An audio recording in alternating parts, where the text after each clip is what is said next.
பிரெயினில் இருக்கக்கூடிய அந்த கழிவுகளை அகற்றும் கொத்தவரங்காய்,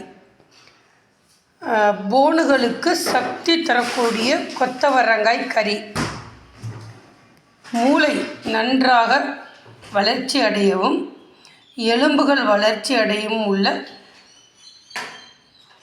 வல்லாரை கீரை, சர்க்கரை வியாதி உள்ளவர்களுக்கு இருக்கக்கூடிய பாகற்காய்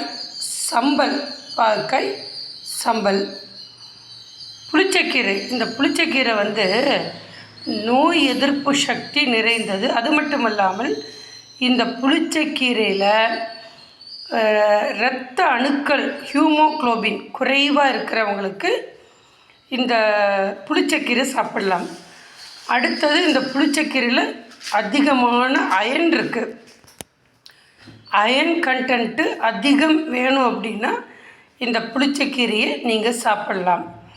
அது மட்டுமல்லாது இந்த புளிச்சக்கீரையில் மருத்துவத்தில் முதலிடத்தை பிடித்திருக்கிறது இந்த புளிச்சக்கீரை. அடுத்ததாக கொளிஞ்சிக்காய் ஊறுகாய். இது வாதம், பித்தம், கபத்துக்கு நல்லது.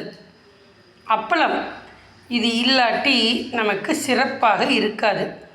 இப்படிப்பட்ட ஒரு சமையலோடு சேர்த்து சாதம், பொன்னி சம்பா பச்சரிசி, இது ஜீரக சம்பா அப்படின்னு இந்த அரிசிக்கு பேர். ஜீரக சம்பா அரிசி நீங்கள் எவ்வளோ சாப்பிட்டாலும் அப்படியே சாப்பிட்டுட்டே இருக்க தோணும். இதனுடன் சேர்த்து தயிர். அறுசுவை உணவு உண்பதற்கு வாருங்கள். இதையெல்லாம் உண்டு முடித்த பின் சீத்தாப்பழம், இந்த பழம் நெல்லிக்காயும் சாப்பிடலாம். நெல்லிக்காயில் ஈவினிங் ஒரு ஜூஸ் மாதிரி குடிக்கலாம். சீத்தாப்பழமும் சாப்பிடலாம். நன்றி, வணக்கம். அறுசுவை விருந்து.